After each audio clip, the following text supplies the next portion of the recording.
What's up, everybody? Welcome to another episode of my R&B review. The album I'm about to review tonight is Earth, Wind & Fire's "That's the Way of the World." This is their sixth studio album released in 1975. I've been waiting so long to review this album. Just to let you guys know. Singles album is known for are "Shining Star" and "That's the Way of the World." And the producers are Maurice White and Charles Stepney. Okay. So before I start, quick announcement. I'm gonna replace Ghost Dog's soundtrack with Heavy Mental for the Wu-Tang second wave album thingamajigs and shit like that. I kinda feel like that album is more deserving of a review than the soundtrack and shit. So stay tuned on that, and possibly expect another Wu sophomore review next week, possibly. Okay, now back to Earth, Wind & Fire. After the release of Open Our Eyes, which I've just done a review on, they popularity was growing day by day and stuff like that, and they collaborated with Ramsey Lewis, jazz artist, for the album Sun Goodness and shit like that. Very dope album. I need to get my hands on that album, but that album is kind of hard to come by and shit like that. So yeah. So in 1975, they were approached by Shig Shore, who was the producer of this movie Superfly, which I've done a review on the soundtrack years back. To do the soundtrack to his movie called "That's the Way of the World." Yes, so in case you guys don't know, this is actually a soundtrack album. Yeah. And that movie, I have not seen that movie. I need to see that movie though, but it's kind of hard to come by. It's out of print and shit. So, cause it talks about like the dark side of the music business basically. So yeah, they done the soundtrack with this one and shit like that.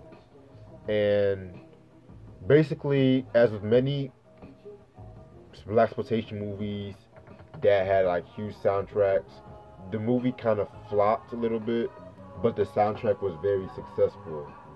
And yeah, this is a soundtrack. Very dope album cover. Like, this album cover just screams black unity. It screams 70s and shit. Just the afros and the polyester suits and shit like that. This is actually the third best-selling pop album, and the best-selling R&B album of the year 1975 and shit. So that's pretty cool and shit. And this album was also nominated for 1975 and 1976 for Best R&B Soul R&B Album in the American Music Awards, but it also won a Rock Music Award for Best Soul Album. So this album was very successful. Oh, and by the way, it's not a single, but Reasons could be counted as a single by some people, but originally it was an album track. But the live version of the album of that song, I think, was more popular and shit. But yeah, let me show you guys the booklet. This is the booklet right here. You know, it just features Earth, Wind & Fire just chilling and shit like that, posing. Give me one quick sec. I gotta pull up one shit.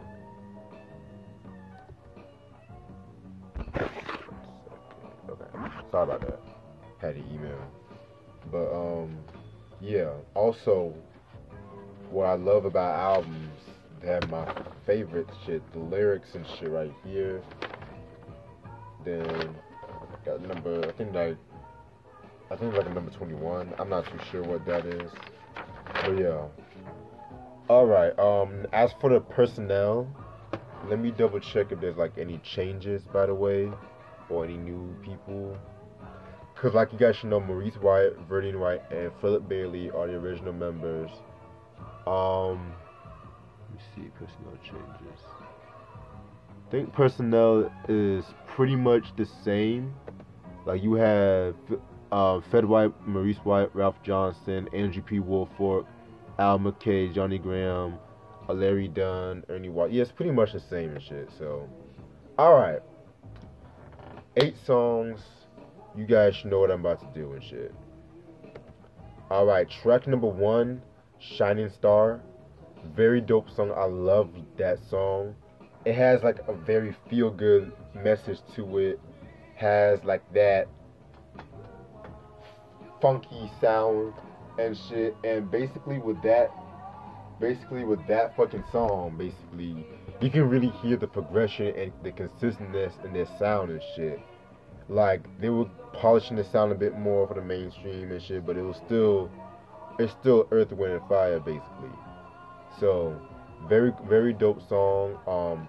Track number 2, That's the Way of the World, which is ironically playing in the background. Love that song right there. That is, I always have like a lot of memories listening to that song. When I was little and shit like that. Oh, one thing I forgot to say about Shining Star. From what I looked up, Maurice White came up with the song when he was taking a walk outside, and he looked up and he saw like a star in the sky and shit like that, basically. And another thing I like about that song was how the instruments like just fade out once the last chorus comes and shit like that. I felt like that was dope, and that song actually won a Grammy for Best R&B Performance. So sorry about that.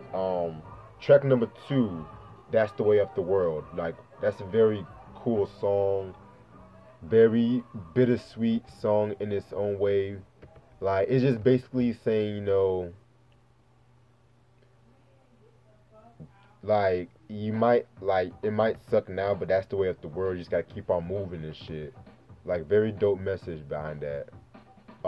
Track number 3 is one of my favorite songs off this project.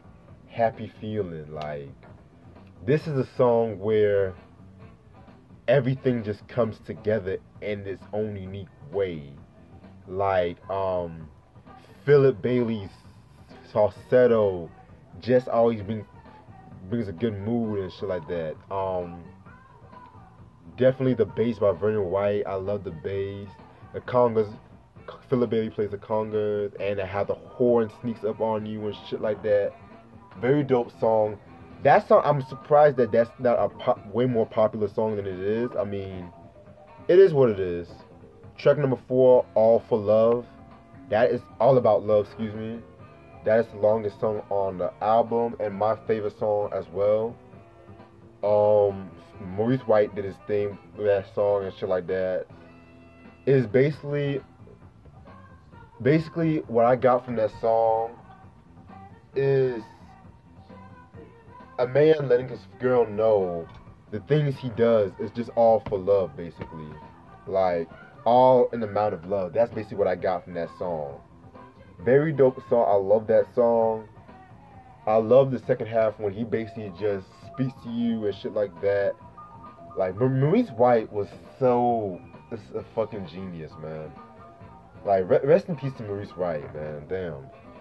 Like, he was definitely ahead of his time and shit. Track number 5, Yearning Learning. Very, very cool song and shit like that. Not one of my favorites though, but still dope. Track number 6, Reasons. Whew, Reasons, man. Where do I begin with that song? That has got, if it was All About Love was not on this album, this would have probably been my favorite song. Like, it's a sex song about a one night stand, but at the same time, the way he sings it, like, it can strike many emotions. Like, people play this song at their weddings. People play this song, like, at proms and shit like that. Like, just listen to some of the lyrics. Like, let me read some of the lyrics and shit.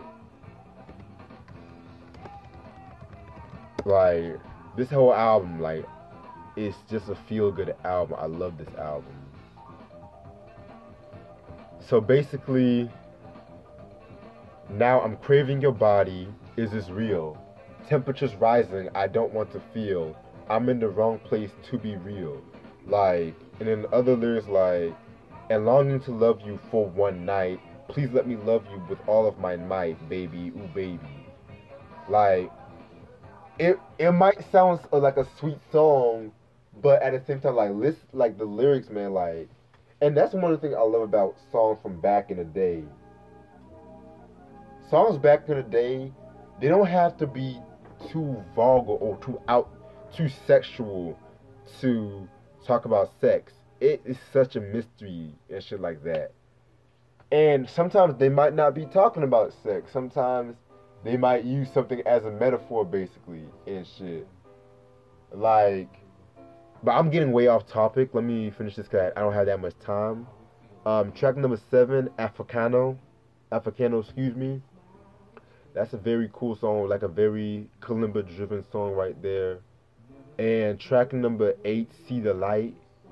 Um, a lot of their albums basically at the end of every album, they basically have to have that one song. You know how about motivation about using like religion and stuff like that. And See the Light kind of falls in that vein and shit like that, basically. Um, Love that song. I love the use of the synthesizer. Like Larry Dunn did his thing with that. And the flute was a nice touch too by Andrew Wilfork. Yeah, and that's all. That's all the time I have for this album. It's no secret. This is probably among my favorite Earth, Wind and Fire albums. I always say this album, Gratitude, Spirit, and All in All are my favorites. But if I was to pick one, it will probably be this album right here because it's so feel good and shit like that, basically. And I love the chemistry by Earth, Wind and Fire. By this time was becoming at like a master level and shit like that.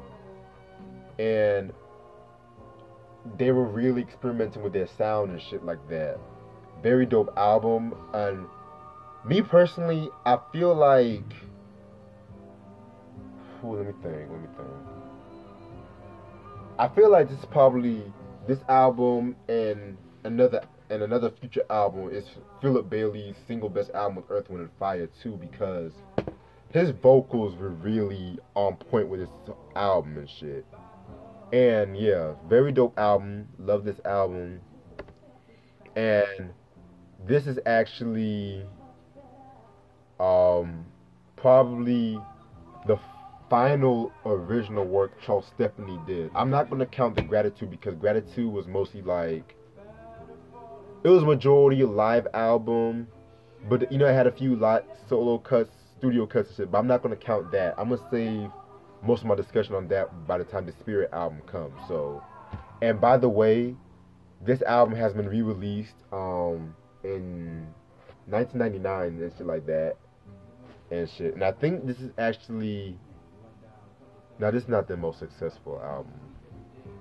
I don't think. Give me one sec. I could be wrong. Could be wrong.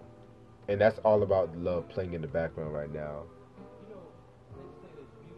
Oh yeah, okay, yeah. I think this is like their most successful. This and All in All, because they're both 3 times platinum. But yeah, Earth, Wind and Fire. That's the Way of the World, 1975. Must have in your collection. And that's all the time I have. I'm going to do another review tonight, so stay tuned on that. And I'll probably upload that later on after I cover the Earth, Wind and Fire. After the Earth, Wind and Fire finish uploading. So, peace. Stay tuned.